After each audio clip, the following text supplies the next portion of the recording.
Look, to some extent I was a greenie a long time ago. I loved the bush.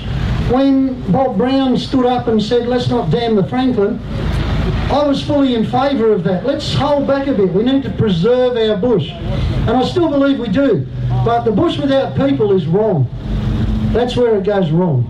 And somewhere along the line they got too much power, it got too extreme, and they got too much say. Common sense went out the window. Bush, country common sense went right out the window.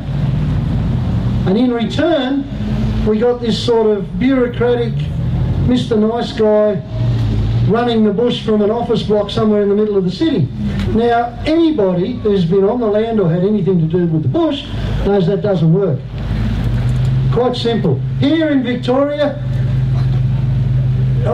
you got lots of issues, but a couple that I've seen, and I'm not just talking about the current paying fees to camping land that you guys own, that we all own in the high country.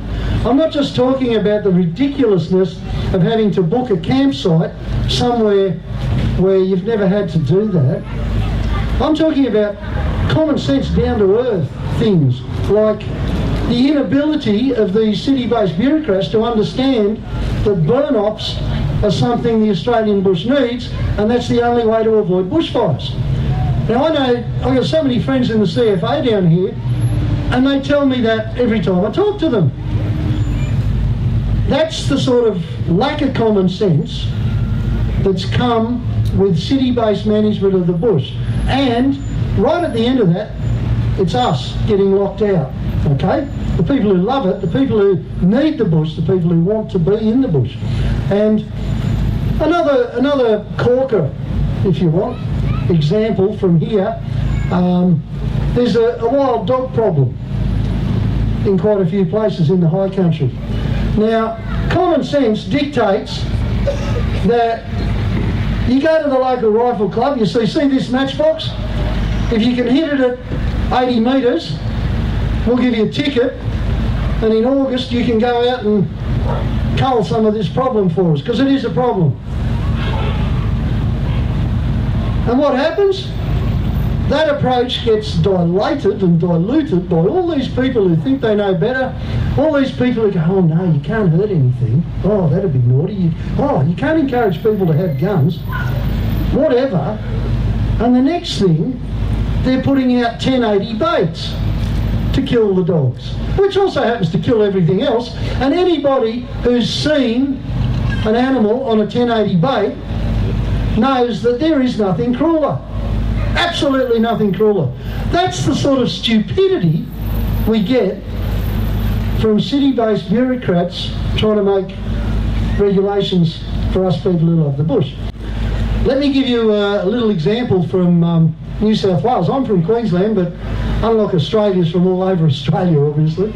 And in New South Wales, this is the sort of green-based nonsense we battle against sometimes. We had this ridiculous scenario where this mob called the Environmental Protection Agency, the EPA, I mean, I don't know where they came from, but anyway, it's a government-based thing, your tax dollars at work, and they decided that they needed to raise more money for themselves, so they put a 30% levy on tip fees every year for 4 years. And the result of that was that at a council tip it costs $160 to take a trailer full of rubbish. Now, there's a lot of people who would go, $160, 4 cartons of beer, I'm just going to go and dump this in the bush. I don't agree with that sort of thinking at all. But I can see why people do it. To me, the solution's pretty easy. Make council, if the EPA had spent some of their money making council fees for tipping less, or even getting rid of them entirely, then people would have no reason to dump rubbish in the bush. That kind of stuff. There's another example. We've got a whole bunch of people here from Parks South Australia. Let me tell you guys how proud I am. I know how far you've come, and I really appreciate all the people who've travelled big distances to get here today. You guys from South Australia, that's a wonderful effort. It means an 8-hour trip home. Good on you. The one thing I've found with politics, okay? Here he is. Oh, here he is. Time out. Time out? Time out. Hang on, mate. We have a little bit of a traffic problem. We've got a traffic problem. From Neerim Junction to Neerim South, the road is blocked. Hang on a minute. Thank you. So from Neerim Junction back to Neerim South, the road is blocked. So I'm not sure whether we want to have a hiatus for half an hour and try and get some more people in. Bit of a shame if they stick in traffic for an hour and have nothing to listen to when they get here. We're all there for the same thing. We are, aren't we? Thanks. Okay. All right, Andrew, we will do that. Just let me finish where I was going, okay? One thing I've noticed since I started with Don't Lock Up Australia was that politicians don't pay any attention to anything for the most part, with the exception of some of my friends, except sheer numbers of people. And that's what today's all about. When the word gets out, and it will, how many people showed up because they want their bush back, all of a sudden things start to happen. This is what happened in Newcastle, for instance, with Stockton Beach. They tried to shut it down. They did shut it down. We had a convoy 48 kilometres long, estimated 5,000 plus vehicles, led by the police, who were all avid campers themselves.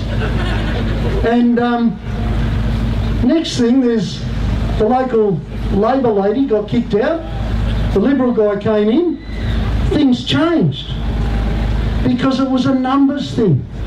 Now, I often get pegged, and you might have seen this on the social media, by various associations, you know, groups that collect money to have you as members, etc. Look, I invited them here today, the Four Wheel Drive Association guys. We're not in battles with anyone. We don't see any turf wars. We want to see the prospectors here, and we want to see the fishermen here, and the bow hunters, and anybody who loves the bush. Please, you know, that's what Unlock's all about. We're trying to bring everyone together, not fight little turf wars. But we get pegged because these people go, oh yeah, but we speak for our members. Well, we don't. We just speak for all Australians who want the bush back. That's why you guys are here, and that's why your kids are here. Thank you. Thank you for coming.